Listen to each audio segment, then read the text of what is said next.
All right, it is Tuesday the 18th, looking at the economic calendar and then going through Bitcoin. Big things that we want to look at right now. Obviously, tomorrow is the big day. 18 UTC, FOMC statement, interest rate decision, press conference, the whole thing. 4.5% is still the forecast. There's going to be quite a bit of pressure, I'm assuming, building up on the Federal Reserve to lower those interest rates. That is the goal, it seems, of the Trump administration, to force prices down as much as possible, to force the Fed to cut interest rates. Otherwise, they can't refinance the trillions of dollars of debt that has to be refinanced this year. So watch that. It's going to be a big one, especially if we don't hit the forecast. I'm assuming it hits at 4.5%. Only potential option is that they lower it, which is, less likely. Looking at the long short ratio going straight into Bitcoin, longs are stepping back in really aggressively because we've had some local downside. This is not great. We're hitting at about 68%. Everyone's pressing the green button thinking to catch in the higher low. Price is it's tentative. We haven't really broken out of stuff, but there's some interesting areas on the chart. First, we'll look at funding rates. Number one here, outlier, BitMEX, always look at that. Negative funding rates, Bybit as well, negative funding rates. And Binance, on the coin, on the token margins, it's negative, but on the perpetual and the USDT, it's slightly positive. Generally speaking, this is rather bullish or rather neutral. Still positive, so technically, but end of the day, it's not too bad. Looking over to the liquidations. So this is where it gets really interesting. We had a move down. We talked about if we break the lows from yesterday, we're going to have a move down to sweep the local liquidations. We got it. We've tested the low now fully. Any new lows off of the low we just did, very likely that we break the lows at 80K and sweep all the way back to 78. So watch the low that we just made here at around 81K. That is the low that needs to hold. If we don't hold that, we are going sub 80K.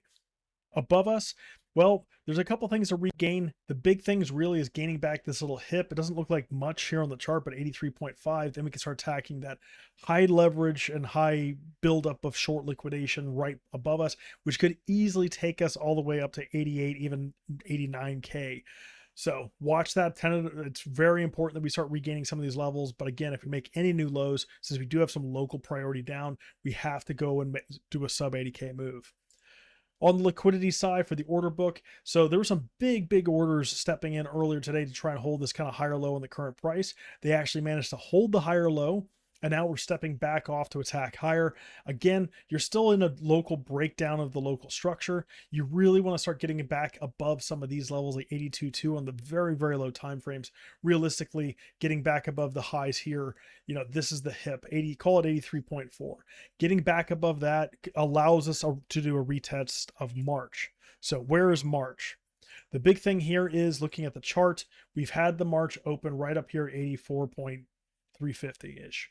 There's a big shortable area if we come back up to March and then fail at us another time. There's to push back lower. Now, technically, you can make the argument that we are trending up in the local price action.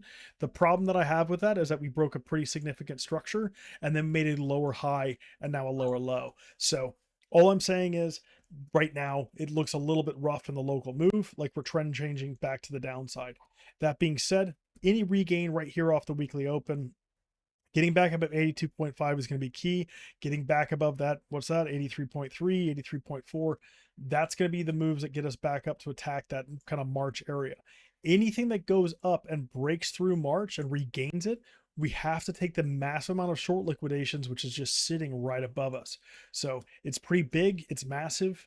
The amount of liquidity in general above this area is huge. But like I said, any new lows off of what we just did here, we probably go right back down towards 80K. We might get a little bit of a bounce, but likely we'll go lower. What we don't want to do is if we break the lows, go sub 80K. That's what we don't want to see from last Thursday. If we break that low, we have to go sub 80K. And I think if we break this, pretty decent chance we come right back into this zone effectively. And that's the last chance of potentially long, even though you'd be long against a breakdown effectively. So the big thing here is it's a bit of a weird one in the sense that we have a major volatility event tomorrow with the federal interest rate decision.